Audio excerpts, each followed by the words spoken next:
Hey guys, today we're taking a look at the NASCAR Next Gen Chevrolet Camaro ZL1. Well, that has a lot to say in a sense, but this set is pretty interesting because this car doesn't really exist. Let me rephrase that.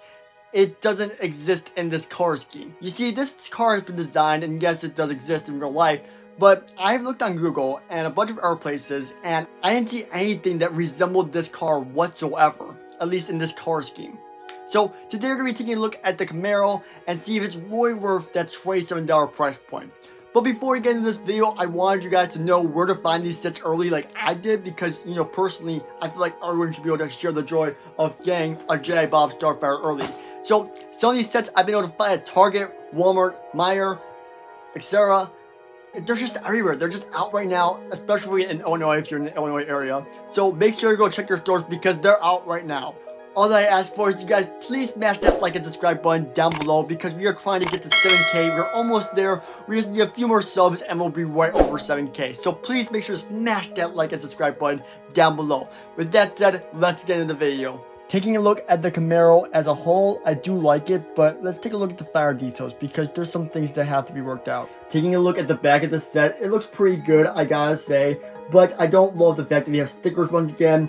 I don't mind stickers because they help to make sets more affordable. However, when you're paying $27 for this car, and these things used to be $20 only a few years ago, everything should be printed. It's not even a question of like quality or anything like that. It's just a matter of the price has gone up so much, so why isn't everything printed, is what I'm trying to say. A lot of people may be curious about this thing. I was too at first because I'm like, why is this thing transparent? Aren't these things usually just black? Or, what's going on with this? I mean, it just didn't feel right. So I did some research and this is actually mostly transparent on this kind of car. I was taking a look at some Google images and I saw that, except there's one problem with it. There's supposed to be something that says Chevrolet on the back of it, and it doesn't. It's just not there.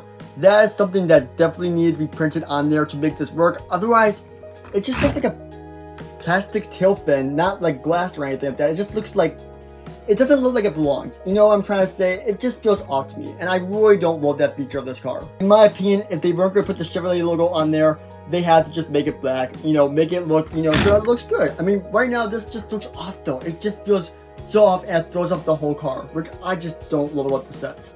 One other thing I don't love is that there's no exhaust on the bottom of the car. There's nothing there. Of course, there has to be exhaust, otherwise the car can't work, and I just don't love that's not included in this. I understand not everything's applicable to these designs, but it would have been nice to see some exhaust showing from the back of the Camaro. One thing I also love is how sleek this back end looks. Especially that Cup Series on there and that dark tinted window, I just think that looks really good, and I'm really happy that LEGO decided to go with the tint and include that sticker right there. Taking a look at the side of the build, I gotta say this is also kind of impressive, except for the excessive use of stickers once again. You can just see things like this don't connect, and I don't love that. Yeah, you can see the beginning of dark purple circles right there, and then they continue right there, but if you want to center the sticker, it doesn't work. You know what I mean? Like, I shouldn't have to make these stickers work in such a way like I did for right here with this piece to line up so the black matches with the black. You know what I mean? It's just little things like that that are kind of annoying. I mean, you can see this as a pattern, but you just see how they don't all connect. Printing would fix this issue completely, which is just something I don't love about the set. But zooming out, I gotta say, I really do like the design of this car. You guys can realize that the tire up here is, a little bit lower to the ground than this one, so it creates a nice angle for the set, which is also kind of nice. Very accurate to NASCAR vehicles, which I like. I think that looks good. Another detail on the side I wanted to take a look at were the tires. I really do like them, but just to let you guys know, this is not printed on the tire. It's printed on a separate Lego piece, which I found really interesting because in the F1 car they released earlier in March, it was printed on the tire, and this one is not. So I just want to say that is a little bit interesting that they decided to go this route. I don't think it looks bad or anything. It's just, I don't know why it's not printed on the tire instead of the hubcap. Then coming around to the front, I gotta say we got a nice front facade, and I think it looks good. It's a little bit blocky, I feel like, but also that's how NASCAR cars are. They're just kind of blocky vehicles. I really gotta say I love the building technique that they got going on right here. Really incredible piece that they got right here. I just think this looks so cool, and I'm glad that they were able to incorporate that. I also really like the printing on the headlights that they got going on that really thin piece. It always amazes me that LEGO is able to print on such curved angular pieces, and I think that looks good. One other thing I really like about this front is the macaroni tiles that they got going on in front. I gotta say, they look good. It does feel a bit off at first, but overall, a cool building technique they used to get these nice curved edges. Then moving upwards towards the top of the window piece, we are taking a look at that Camaro sticker. And I gotta say, that is a very hard sticker to apply on the set. Definitely take your time when putting it on there because it is a pain, and I definitely think LEGO should have printed that, but at the same time, LEGO doesn't always do a good job printing black on window surfaces.